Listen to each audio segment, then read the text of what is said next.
In today's video, I'm going to teach you how to unlock the Google Sheet. If you're working in Google Sheets and find that a sheet or a specific range of cells is locked, don't worry. In most cases, if you have the right permissions, you can remove that protection in just a few clicks. I'll walk you through the process clearly so you can follow along without confusion. To begin, open the Google Sheet where the content is currently protected. Make sure you are in the correct file before making any changes, especially if you work with multiple spreadsheets. Once the sheet is open, take a quick look around and identify the tab or area that seems locked. This helps you confirm that you're editing the right part of the document. Next, go to the top menu and click on Data.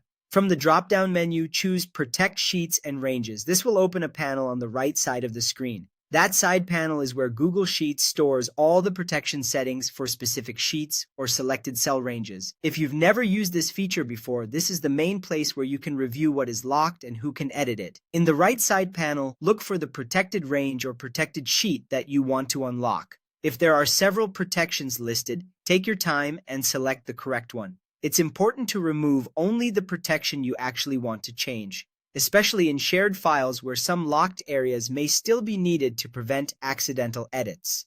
Once you've selected the protected sheet or range, look for the trash can icon. Click it to delete the protection. After you do that, the selected sheet or range will no longer be locked, and editing access will return to normal for that area based on the sharing permissions of the file.